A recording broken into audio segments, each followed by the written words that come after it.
Okay. So, I saw this person online reading a book, I forgot which book, to improve their speaking voice, and it inspired me to try reading a classic on camera, kind of just for myself, as a way of like holding myself accountable. My biggest shame, like, and I'm not even kidding, like, actually my biggest shame is that I can't read classics. I can read many things. I can read like a really thick nonfiction book, like a Yuval Noah Harari book, no problem. I've been reading Nexus every time I'm stressed. Like, fucking calms me down because it's so boring, but I can get through it, and like I enjoy getting through it. But something about a classic, they're just fucking, I don't know, like too intimidating. I've tried reading Pride and Prejudice like 3 times.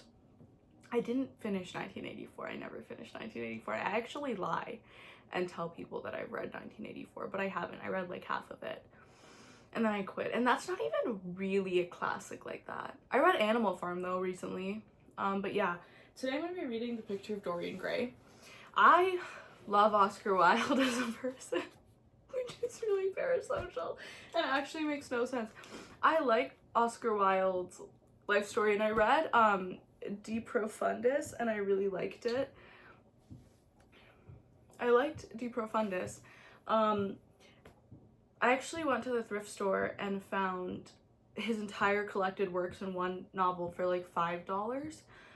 So I got it, and yeah, that's where I read De Profundis. I don't even know if I'm saying that right. And I was like, well, now if I'm gonna say I'm like a fan of this melodramatic ass bitch, then I kind of need to have read like The Picture of Dorian Gray. I watched the movie, the one with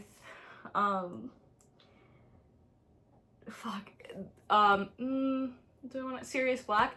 I like kind of just outed myself as like a fucking weirdo, but you know, like the one with the guy who they fan cast Sirius Black as is in it. That one.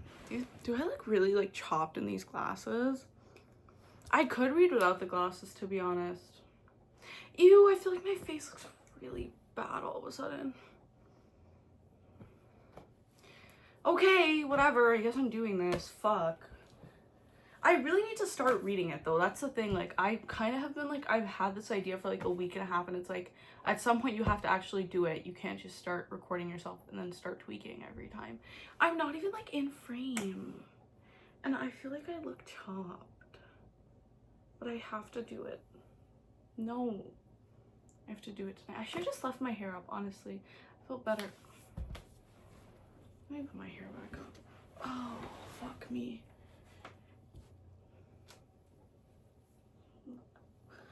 Old as fuck, like grunting when I get off the bed. I'm 22, by the way. Okay. I feel like I like that better. I don't know, like, this could be equally as chopped, but like, I just feel better about it. So, whatever, like, maybe I just don't care what you think. Did you ever think about that? One time when I was in like middle school, there was this girl who used to tell me like not to line my eyes with kohl.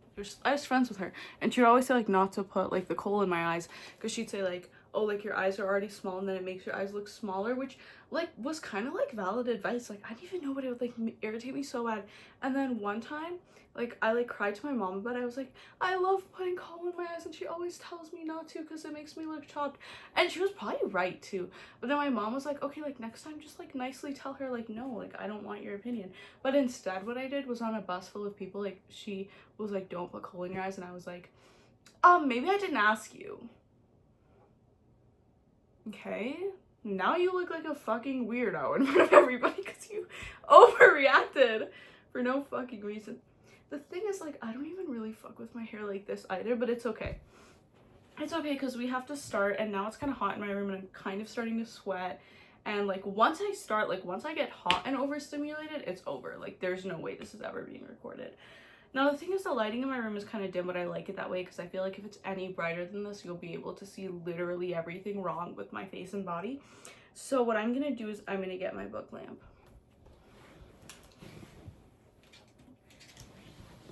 Okay.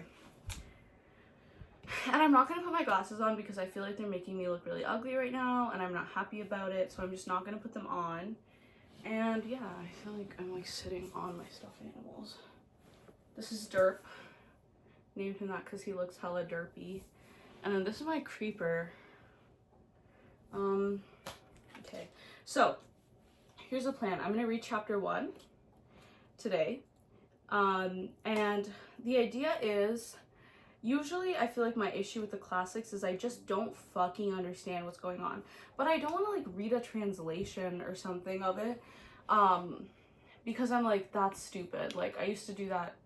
I think for Shakespeare back in high school, they used to have like translations to modern day English that you could read. My posture is so terrible. It's genuinely atrocious.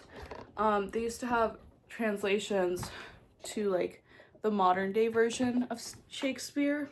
No, the glasses can't be on. They're freaking ugly. So translations to modern day Shakespeare, and I would read that.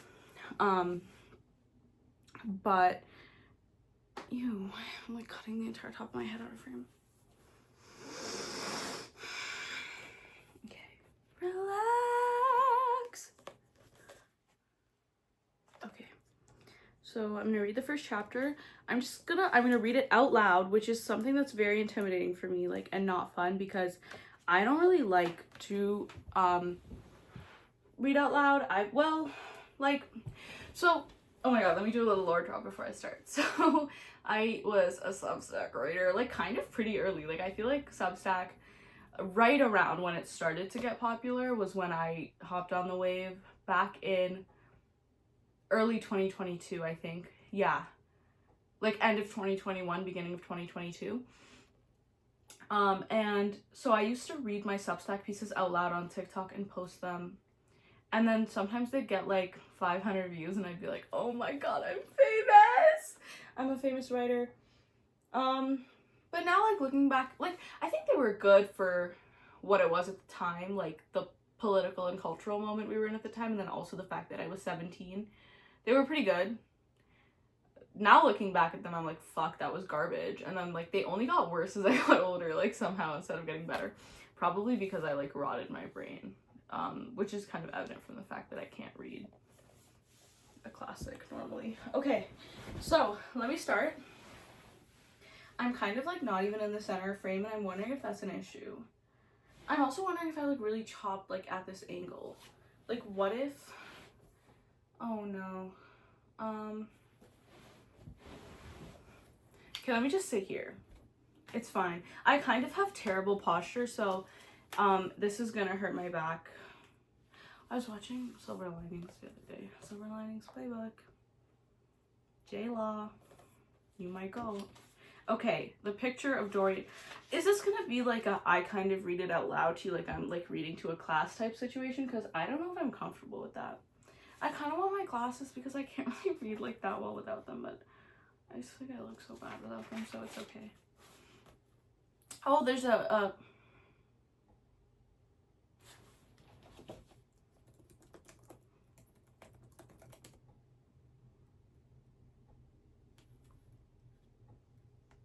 preface. There's a preface. I was about to call it a preface, and then I was like, wait, that might not be how you pronounce it. Okay, you ready? Oh, fuck. It's okay, let's just start. I could have like not worn my pajamas to do this, and then I probably would have felt like a lot better about like looking like a normal person, but it's okay. Preface. The artist is the creator of beautiful things. To reveal art and conceal the artist is art's aim. Oh, let's see. Okay.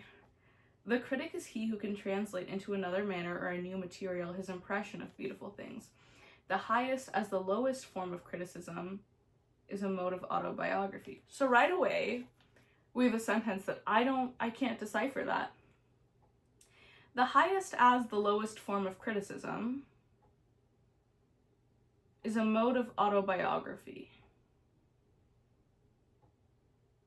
So what is he trying to say there? The highest as a lowest form of criticism is a mode of autobiography. I'm gonna move on. Maybe that'll make sense when I read a little bit more, okay? Those who find ugly meanings in beautiful things are corrupt without being charming. This is a fault. Those who find beautiful meanings in beautiful things are the cultivated. For these there is hope. They are the elect to whom beautiful things mean only beauty. There is no such thing as a moral or an immoral book. Books are well written or badly written. That is all. I agree with that. I'm not a critic hater though. Like, my thing is, like, I'm a big believer in criticism. I think we should actually bring back professional critics. Actually, I'm sure there still are professional critics and I'm just like fucking like stupid as fuck and I don't engage with them, but I think professional criticism is very necessary, and I think the fact that any amount of criticism of big popular works is increasingly problematic or controversial is like really scary. I don't know, like, why every time I try to make a point that sounds really smart in my head, I say it out loud and then I'm like, wow, like, who is this bimbo? So let me just not talk. Okay. The 19th century dislike of realism is the rage of Caliban seeing his own face in a glass. Who's Caliban? Let's go. First search. By the way, I'm gonna search like without AI. Caliban Oscar Wilde reference. So, first thing that comes up is a Wikipedia page. Not to be confused with Taliban. Okay. Half human, half monster. Okay, like a fictional character.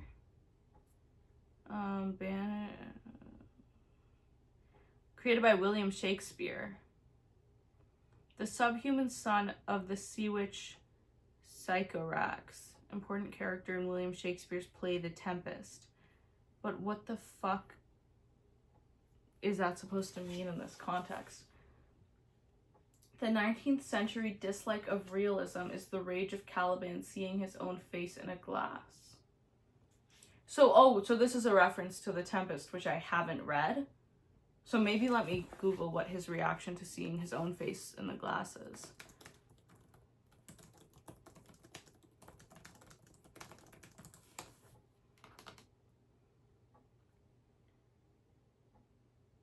Oh, the first thing that comes up is Preface Commentary, The Picture of Dorian Gray. No, don't make me pay for it.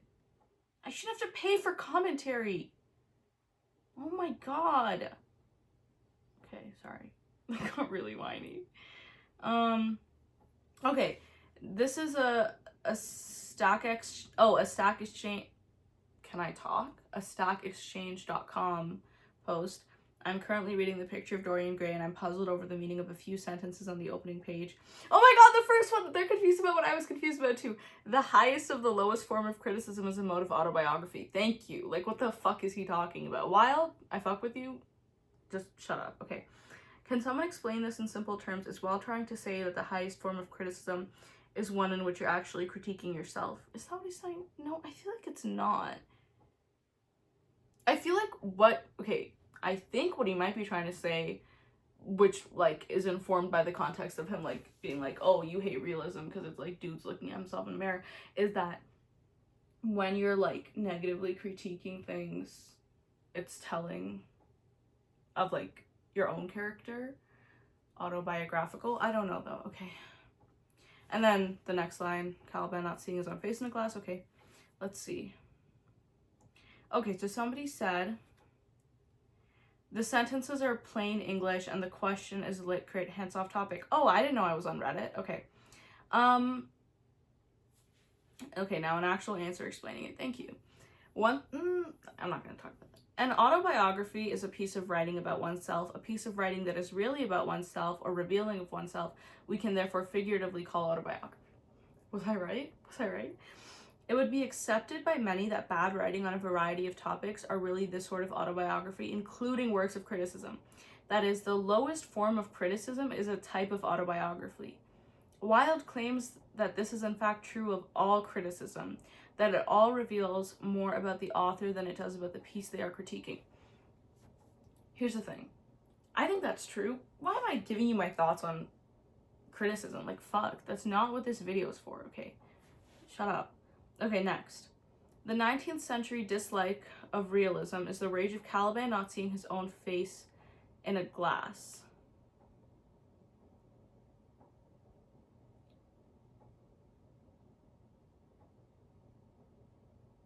Wilde has given you context that you have left out here.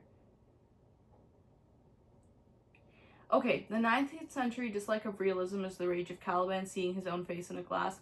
The 19th century dislike of romanticism is the rage of Caliban not seeing his own face in a glass. Now I'm even more confused.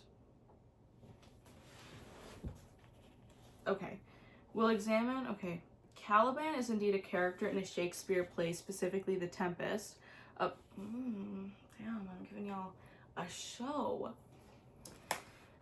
Okay, a fuller understanding of the phrase will come from reading or watching this play and perhaps also being familiar with whatever. Okay, Caliban is a subhuman or part human monster capable of reasoning and language, but also physically ugly and immoral and base in his actions. Yet for that, he is at least partly a sympathetic character at the mercy of his nature. We fear him in his rage and his plotting to overthrow the hero and rape his daughter, yet we also pity him in his deformity and his impotence. And so too does Caliban pity himself. He is what we do not like about ourselves when we examine ourselves. So that's what Caliban is, okay? He does not like what that examination shows. So 19th century readers do not like realism because they show readers uncomfortable truths about themselves that they are not prepared to deal with. And then the next statement is a deliberate contrast. Just as readers can't handle what shows them reality, so too they cannot handle what does not. Oh, wild. Okay, the moral life of man forms part of the subject matter of the artist, but the morality of art consists in the perfect use of an imperfect medium. No artist desires to prove anything, even things that are true can be proved. He lost me again. I'm fucked, okay. No artist has ethical sympathies. An ethical sympathy in an artist is an unpardonable mannerism of style.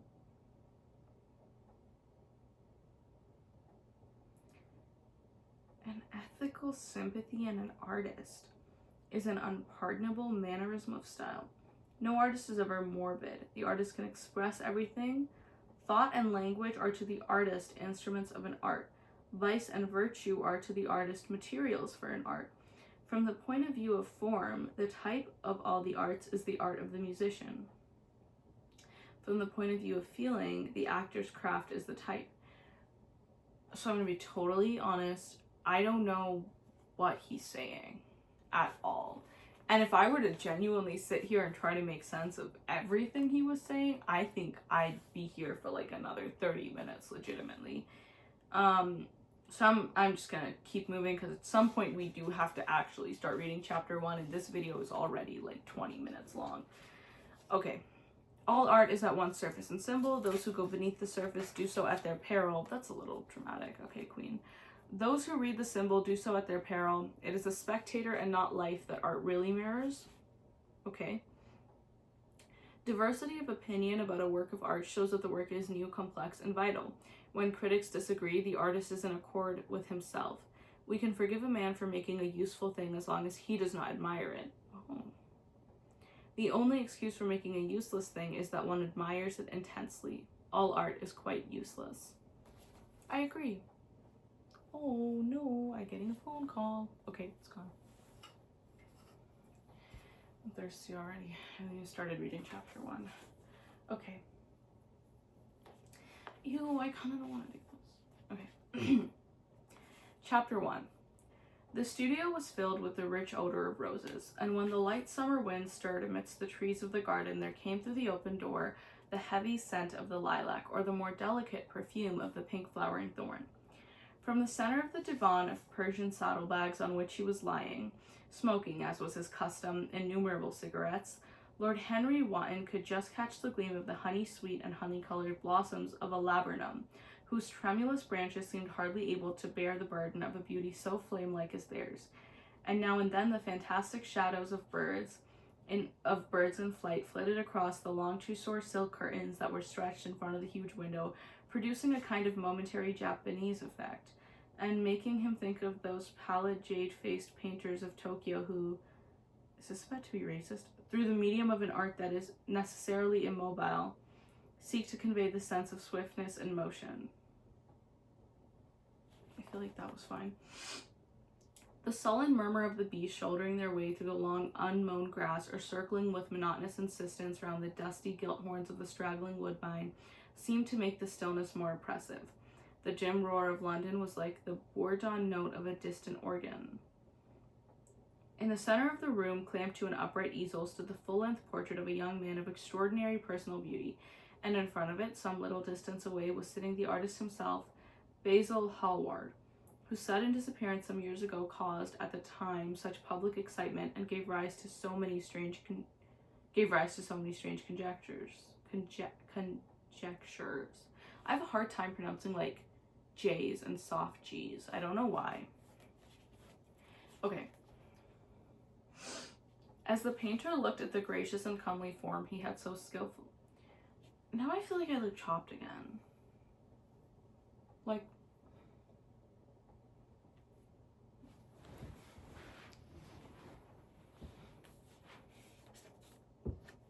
should I just open my hair? My back hurts sitting like this. See, that's what I was saying, is that my posture's so bad that, like, okay, it's fine. As the painter looked at the gracious and comely form he had so skillfully mirrored in his art, a smile of pleasure passed across his face and seemed about to linger there, but he suddenly started up and, closing his eyes, placed his fingers upon the lids as though he sought to imprison within his brain some curious dream from which he feared he might wake. It is your best work, Basil, the best you have ever done, said Lord Henry languidly. You must certainly send it next year to the Grosvenor. I think that means governor, but you know what? That's the point. We gotta Google it. Gotta make sure. Not Google. I don't use Google. Gotta DuckDuckGo it.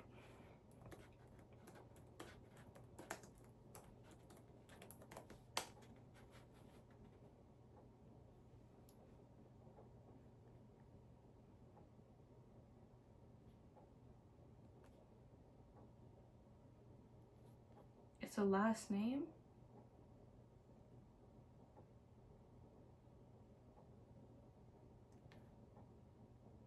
Okay, so that means it's a person, but the Grosvenor.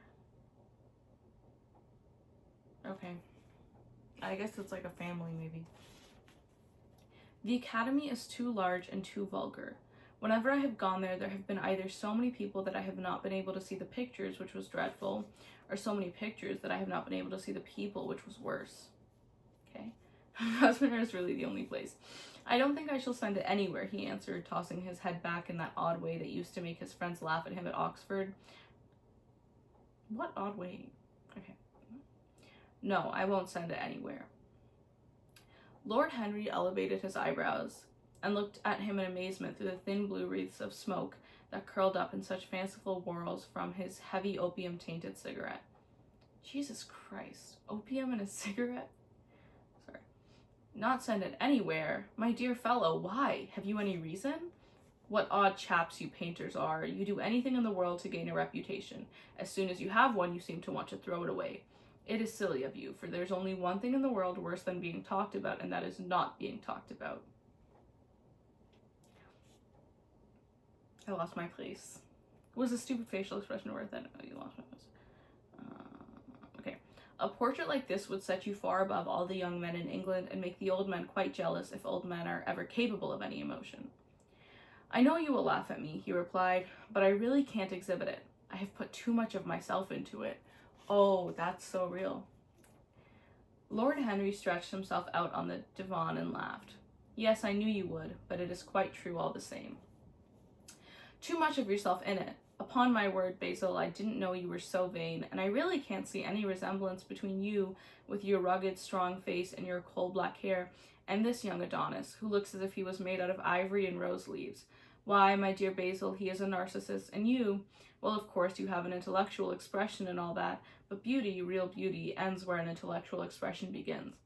Intellect is in itself a mode of exaggeration and destroys the harmony of any face. The moment one sits down to think, one becomes all nose or all forehead or something horrid. Look at the successful men in any of the learned professions. How perfectly hideous they are. Oh my god. Except, of course, in the church. But then in the church, they don't think. That's hilarious. A bishop keeps on saying at the age of 80 what he was told to say when he was a boy of 18. And as a natural consequence, he always looks absolutely delightful. Oh wow, that's deep. Your mysterious young friend whose name you have never told me, but whose picture really fascinates me, never thinks. I feel quite sure of that. He is some brainless, beautiful creature who should be always here in winter when we have no flowers to look at, and always here in summer when we want something to chill our intelligence. Don't flatter yourself, Basil. You are not in the least like him. He really read him to filth just to be like, you're not all that. That's fucking crazy. I'm getting a text message, but to respond to it, I'm gonna have to stop the video. I'll record another part. Okay, I'm back.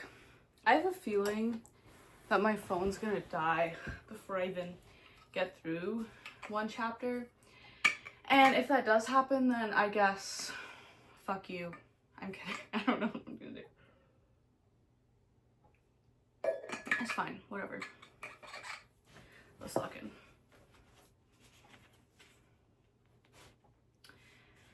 Okay, so Harry or Henry, I guess Henry and Harry are interchangeable, same dude, just got finished reading Basil to filth, okay? You don't understand me, Harry, answered the artist. Ooh, of course I am not like him. I know that perfectly well. Indeed, I should be sorry to look like him. You shrug your shoulders? I am telling you the truth. There is a fatality about all physical and intellectual distinction, the sort of fatality that seems to dog through history the faltering steps of kings. It is better not to be different from one's fellows. The ugly and the stupid have the best of it in this world. They can sit at their ease and gape at the play. Jeez. If they know nothing of victory, they are at least spared the knowledge of defeat. They live, as we all should live, undisturbed, indifferent, and without disquiet. They neither bring ruin upon others, nor ever receive it from alien hands. Your rank and wealth, Harry, my brains such as they are, my art, whatever it may be worth, Dorian Gray's good looks, we should all suffer for what the gods have given us, suffer terribly. Dorian Gray, is that his name? Asked Lord Henry, walking across the studio towards Basil Hallward. Yes, that is his name. I didn't intend to tell it to you. But why not? Oh, I can't explain. When I like people immensely, I never tell their names to anyone. It is like surrendering a part of them. I have grown to love secrecy. It seems to be the one thing that can make modern life mysterious or marvelous to us. The commonest thing is delightful if one only hides it. When I leave town now, I never tell my people where I am going. If I did, I would lose all my pleasure. It is a silly habit, I dare say, but somehow it seems to bring a great deal of romance into one's life. I suppose you think me awfully foolish about it. Not at all, answered Lord Henry, not at all, my dear Basil. I don't understand. Okay, technically this is pretty interesting dialogue. Like, I like how philosophical it is or whatever, but you really get the sense from reading this that Oscar Wilde was like the most pretentious guy ever. Because what the fuck are you talking about? But I don't know, like sometimes unpretentious people write pretentious characters, like, so I don't know. Let me not comment yet. I don't really know anything. Okay. Not at all, answered Lord Henry, not at all, my dear Basil. You seem to forget that I am married, and the one charm of marriage is that it makes a life of deception absolutely necessary for both parties. I never know where my wife is, and my wife never knows what I am doing. When we do meet occasionally when we dine out together or go down to the Duke's. We tell each other the most absurd stories with the most serious faces. My wife is very good at it, much better, in fact, than I am. She never gets confused over her dates, and I always do. But when she does find me out, she makes me no row at all. I sometimes wish she would, but she merely laughs at me. I hate the way you talk about your married life, Harry, said Basil Hallward, strolling towards the door that led into the garden. I believe that you are really a very good husband, but that you are thoroughly ashamed of your own virtues. You are an extraordinary fellow. You never say a moral thing, and you never do a wrong thing. Your cynicism is simply a pose. Being natural is simply a pose, and the most irritating pose I know, cried Lord Henry, laughing, and the two young men went out into the garden together and ensconced themselves on a long bamboo seat that stood in the shade of a tall laurel bush. The sunlight slipped over the polished leaves. In the grass, white daisies were tremulous. After a pause, Lord Henry pulled out his watch. I am afraid I must be going, Basil, he murmured, and before I go, I insist on you answering a question I put to you some time ago. What is that? Said the painter, keeping his eyes fixed on the ground. You know quite well. I do not, Harry. Well, I will tell you what it is. I want you to explain to me why you won't exhibit Dorian Gray's picture. I want the real reason. I told you the real reason. No, you did not. You said it was because there was too much of yourself in it. Now that is childish. Oh, it is childish. Harry, said Basil Hallward, looking him straight in the face, every portrait that is painted with feeling is a portrait of the artist, not of the sitter. The sitter is merely the accident, the occasion. It is not he who is revealed by the painter, it is rather the painter who, on the colored canvas, reveals himself. The reason I will not exhibit this picture is that I am afraid that I have shown in it the secret of my own soul. Lord Henry asked, and what is that? Lord Henry laughed. And what is that? He asked.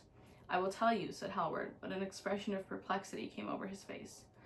Oh, is the secret? Because I know this book is low-key about them being like a little free. Like, I think there's something gay in it, because I remember when I watched the movie, I actually don't really have that good of like a memory of watching the movie, because I remember I watched it on, you know, like Netflix Party, like when you could like watch, no, but not even, no, I watched it on a Google Meet with my friend, and like it was like during COVID, so I was in like 10th grade, and one of us just like played it and then shared our screen with the other, and that's how we watched it. And also we didn't pay very much attention to it. We kind of talked over a lot of it. And I think we only watched it because we were both thirsting over Ben Barnes. Yeah, that's his name.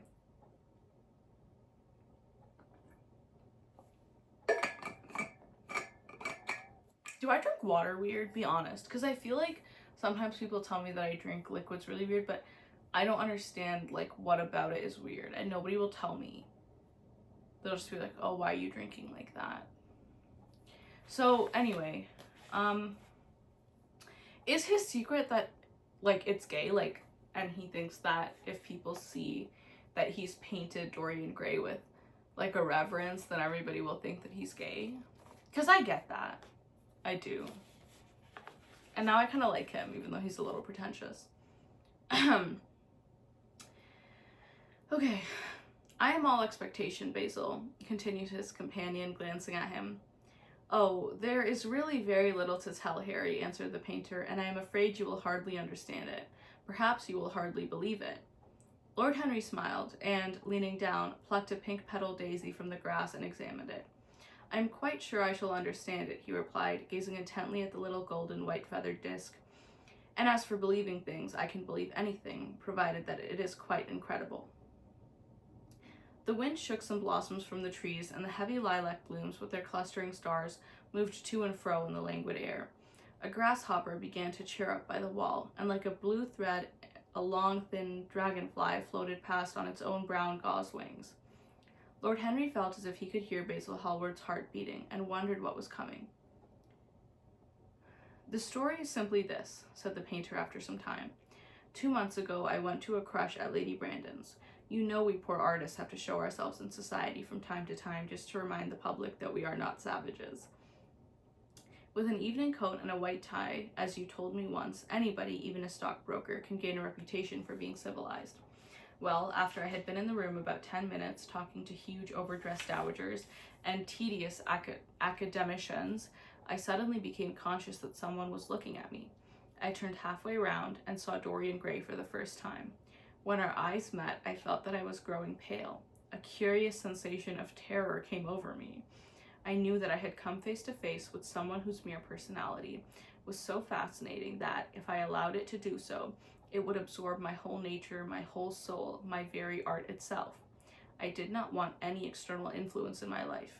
You know yourself, Harry, how independent I am by nature. I have always been my own master. Had at least always been so till I met Dorian Gray. Then, but I don't know how to explain it to you. Something seemed to tell me that I was on the verge of a terrible crisis in my life. I had a strange feeling that fate had in store for me exquisite joys and exquisite sorrows. I grew afraid and turned to quit the room. It was not conscience that made me do so, it was a sort of cowardice. I take no credit to myself for trying to escape. Whew, that was a long-ass monologue. Conscience and cowardice are really the same things, Basil. Conscience is the trade name of the firm, that is all. I don't believe that, Harry, and I don't believe you do either. However, whatever was my motive, and it may have been pride, for I used to be very proud, I certainly struggled to the door. There, of course, I stumbled against Lady Brandon. You are not going to run away so soon, Mr. Hallward, she screamed out. You know her curiously shrill voice. Yes. She is a peacock in everything but beauty, said Lord Henry, pulling the daisy to bits with his long, nervous fingers. Why is this guy such a jackass? Oh my god. I could not get rid of her. She brought me up to royalties and people with stars and garters and elderly ladies with gigantic tiaras and parrot noses. She spoke of me as her dearest friend. I had only met her once before, but she took it into her head to lionize me. I believe some picture of mine had made a great success at the time, at least had been chattered about in the penny newspapers, which is the 19th century standard of immortality. Suddenly, I had found myself face to face with a young man whose personality had so strangely stirred me. Not really his personality, though, unless, like, personality meant something different when this was written. Really, it's that he was, like, fine as fuck and you're thirsting. So I don't know. I mean, I feel like you're kind of a whore, but whatever. Okay, we were quite close, almost touching. Yeah, you're so obsessed with his personality, Basil. Our eyes met again. It was reckless of me, but I asked Lady Brandon to introduce me to him. Perhaps it was not so reckless after all. It was simply inevitable. We would have spoken to each other without any introduction. I am sure of that. Dorian told me so afterwards. He, too, felt that we were destined to know each other. Okay, see. And how did Lady Brandon describe this wonderful young man? Asked his companion. I know she goes in for giving a rapid précis of all her guests. Okay. Time to look up what that means. I'm guessing that just means like,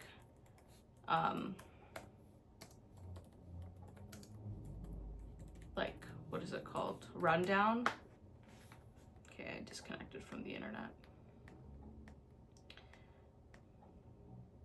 My laptop has this weird thing where it'll just like, it disconnects from the internet like every 5 minutes and then I have to reconnect. But I'm getting a new one, so don't worry guys. It'll be okay.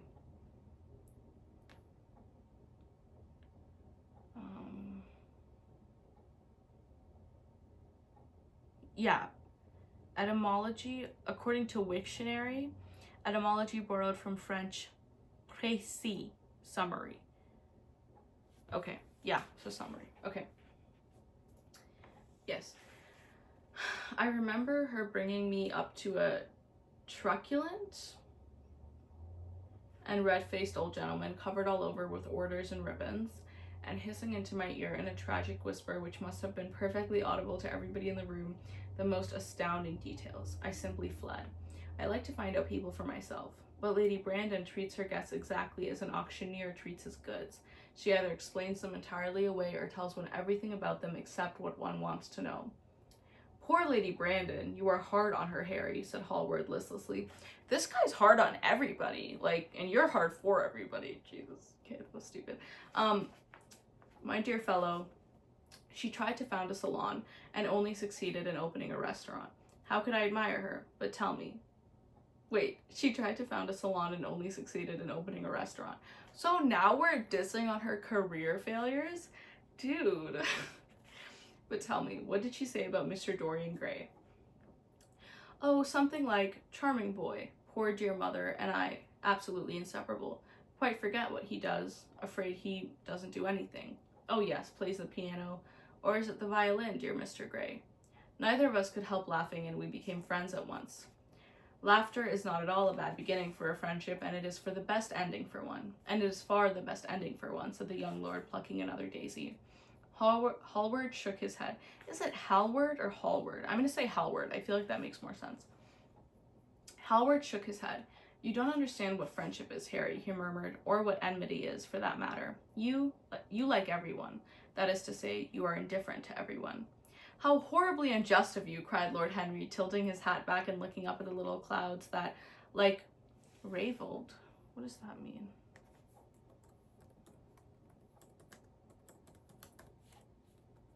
I don't understand, like, half of these words.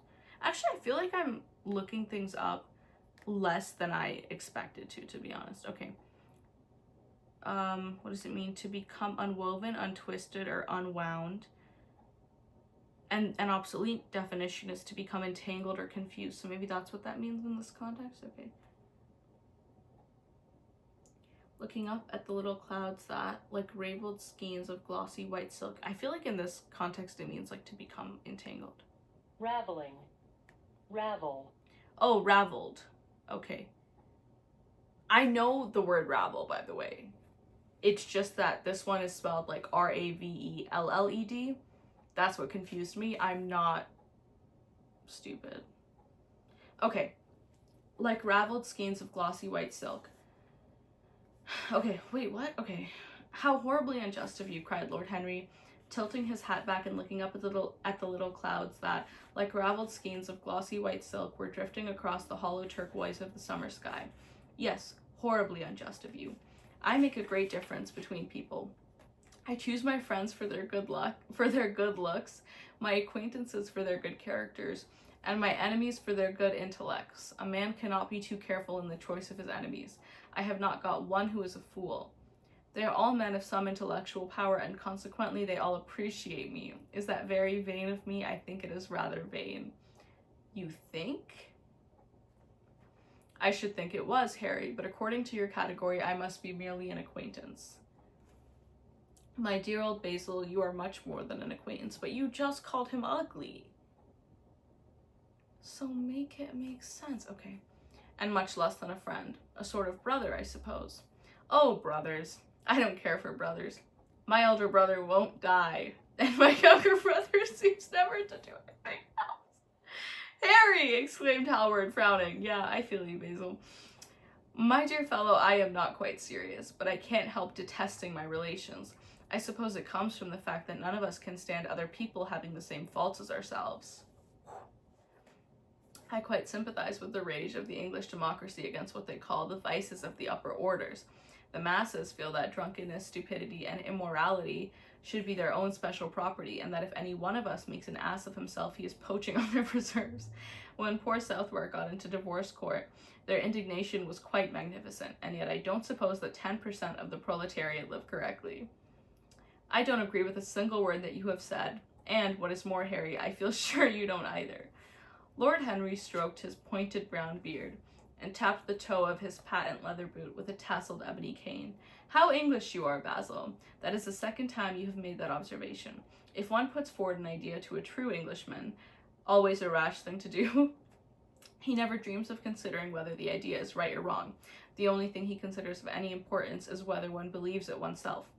Now, the value of an idea has nothing whatsoever to do with the sincerity of the man who expresses it. I disagree. Indeed, the probabilities are that the more insincere the man is, the more purely intellectual will the idea be, as in that case it will not be colored by either his wants, his desires, or his prejudices. However, I don't propose to discuss politics, sociology, or metaphysics with you. I like persons better than principles, and I like persons with no principles better than anything else in the world. Tell me more about Mr. Dorian Gray. Little foreshadowing there. How often do you see him? Every day. I couldn't be happy if I didn't see him every day. He is absolutely necessary to me. Yeah, I'm 100% sure he doesn't want to put this painting up because he's like, everybody's going to be able to tell that I'm gay as fuck. Which I feel like, you know, like, that's valid.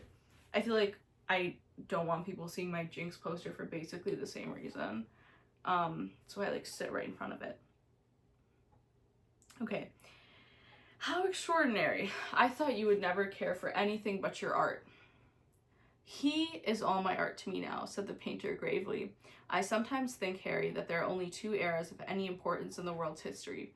The first is the appearance of a new medium for art, and the second is the appearance of a new personality for art also. What the invention of oil painting was to the Venetians, the face of Antonou was to late Greek sculpture, and the face of Dorian Gray will someday be to me. Who is Antonou?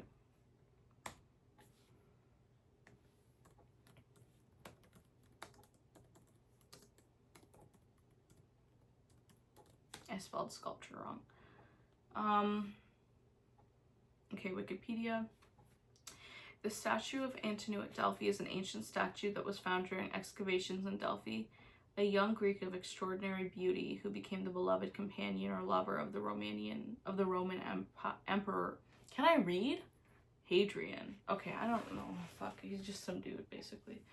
Yeah. It is not merely that I paint from him, draw from him, sketch from him. Of course I have done all that, but he is much more to me than a model or a sitter. I won't tell you that I am dissatisfied with what I have done of him, or that his beauty is such that art cannot express it. There is nothing that art cannot express, and I know that the work I have done since I met Dorian Gray is good work, is the best work of my life. But in some curious way, I wonder will you understand me? His personality has suggested to me an entirely new manner in art, an entirely new mode of style. I see things differently. I think of them differently. I can now recreate life in a way that was hidden from me before. A dream of form in days of thought. Who is it who says that? I forget, but it is what Dorian Gray has been to me. The merely visible presence of this lad, for he seems to me little more than a lad, though he is really over 20. His merely visible presence. Ah, I wonder, can you realize all that that means? Unconsciously, he defines for me the lines of a fresh school, a school that is to have in it all the passion of the romantic spirit, all the perfection of the spirit that is Greek, the harmony of soul and body, how much that is. We in our madness have separated the two, and have invented a realism that is vulgar and an ideality that is void. Harry, if you only knew what Dorian Gray is to me. Oh my god, this guy's so fucking gay. You remember that landscape of mine, for which Agnew offered me such a huge price, but which I would not part with. It is one of the best things I have ever done. And why is it so? Because while I was painting it, Dorian Gray sat beside me. Okay. Some subtle influence passed from him to me, and for the first time in my life, I saw in the plain woodland the wonder I had always looked for and always missed. Basil, that is extraordinary. I must see Dorian Gray. Hallward got up from the seat and walked up and down the garden. After some time, he came back. Harry, he said, Dorian Gray is to me simply a motive in art. You might see nothing in him. I see everything in him. He is never more present in my work than when no image of him is there. He is a suggestion, as I have said, of a new manner. I find him in the curves of certain lines, in the loveliness and subtleties of certain colors. That is all. Then why won't you exhibit his portrait? Asked Lord Henry. Because, without intending it, I have put into it some expression of all this curious artistic idolatry, of which, of course, I have never cared to speak to him. He knows nothing about it. He shall never know anything about it. But the world might guess it, and I will not bare my soul to their shallow, prying eyes. My heart shall never be put under their microscope. There is too much of myself in the thing. Henry, too much of myself. Poets are not so scrupulous as you are. That's true. They know how useful passion is for publication. Nowadays, a broken heart will run to many editions. That's true. I hate them for it, cried Hallward. An artist should create beautiful things, but should put nothing of his own life into them. I've been thinking, I'm reading a book. I'm not giving you my thoughts on it, okay? We live in an age where men treat art as if it were meant to be a form of autobiography. We have lost the abstract sense of beauty. Someday I will show the world what it is, and for that reason the world shall never see my portrait of Dorian Gray. I think you are wrong, Basil, but I won't argue with you. It is only the intellectually lost who ever argue. Tell me, is Dorian Gray very fond of you? The painter considered for a few moments. He likes me, he answered after a pause. I know he likes me. Of course I flatter him dreadfully.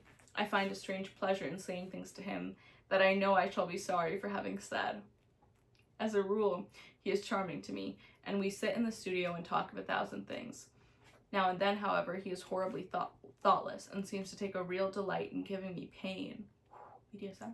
Then I feel, Harry, that I have given away my whole soul to someone who treats it as if it were a flower to put in his coat, a bit of decoration to charm his vanity, an ornament for a summer's day. Days in summer, Basil, are apt to linger, murmured Lord Henry. Perhaps you will tire sooner than he will. It is a sad thing to think of, but there is no doubt that genius lasts longer than beauty. That accounts for the fact that we all take such pains to overeducate ourselves. In the wild struggle for existence, we want to have something that endures, and so we fill our minds with rubbish and facts, in the silly hope of keeping our place. The thoroughly well-informed man, that is the modern ideal, and the mind of the thoroughly well-informed man is a dreadful thing. It is like a bric-a-brac shop. I have to look that up because I have no idea what that is.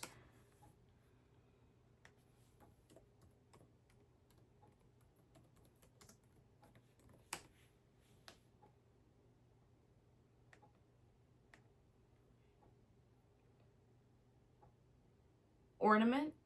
Okay, so a bric-a-brac is like an ornament. So it's like a trinket shop? Okay.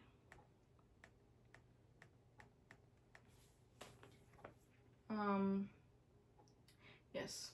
It is like a bric-a-brac shop, all monsters and dust, with everything priced above its proper value.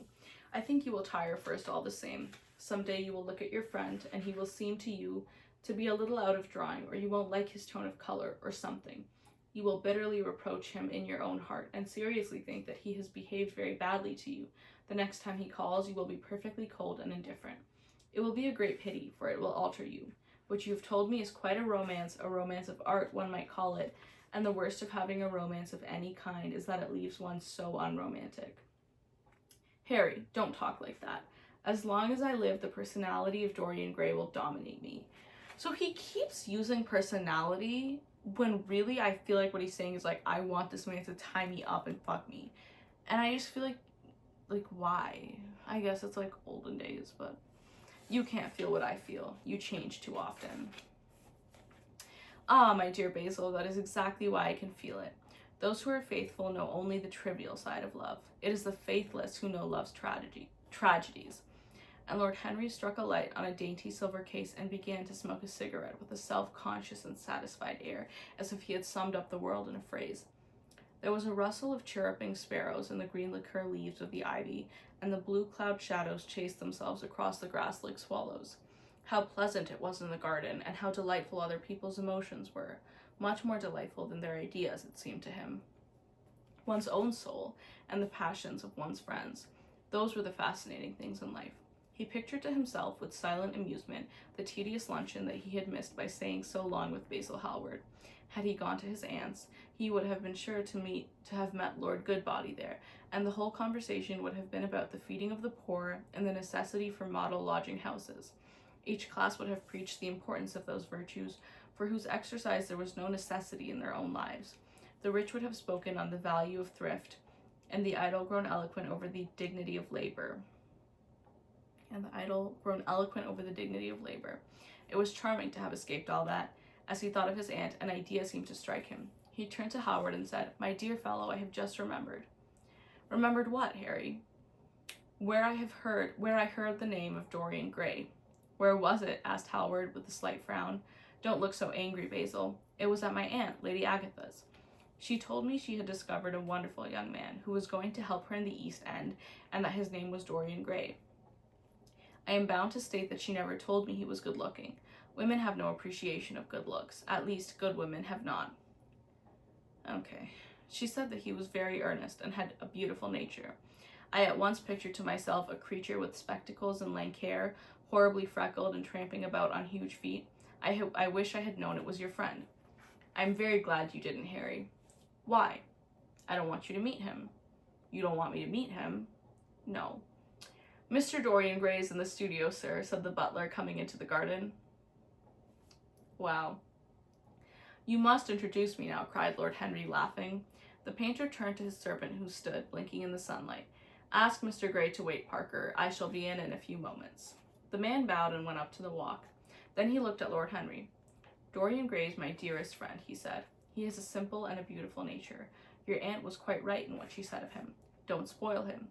Don't try to influence him. Your influence would be bad. The world is wide and has many marvelous people in it.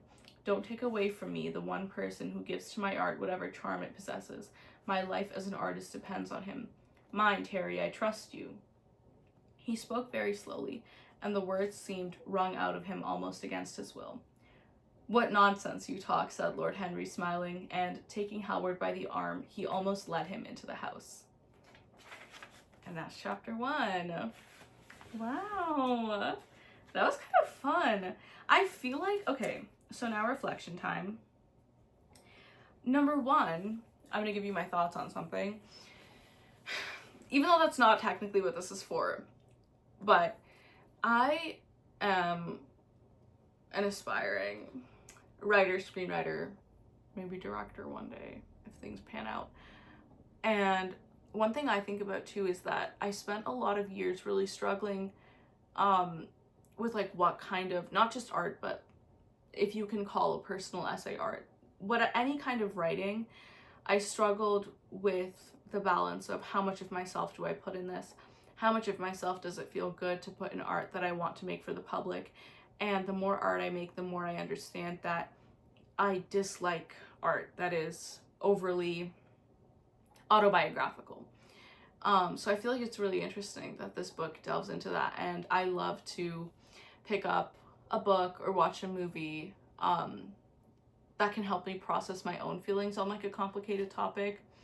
Like, for example, when I was kind of tweaking about like, do I want the capitalist dream or do I want to not have the capitalist dream, I watched The Lorax. I don't know, anyway. I do feel like I'm really excited. I don't know if this book will continue to explore those themes. I think it will. I mean, it seems like it sets up those themes pretty heavy-handedly in both the preface and chapter 1, so I'm excited for that.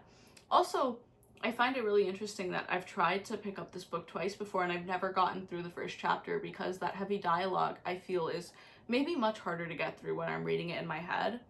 So maybe that's all it is. Like when I can't read it out loud, I guess maybe I'm not processing it the same way, so I just never have understood it as well. But really right now when I read it out loud, I didn't have that much trouble understanding it. There were a few words here and there that I didn't know the definition of, obviously, but on the whole, I feel like I understood what they were talking about pretty much the entire time. So I'm excited for that, and like, I don't know, I might even read like a second chapter tonight. We shall see.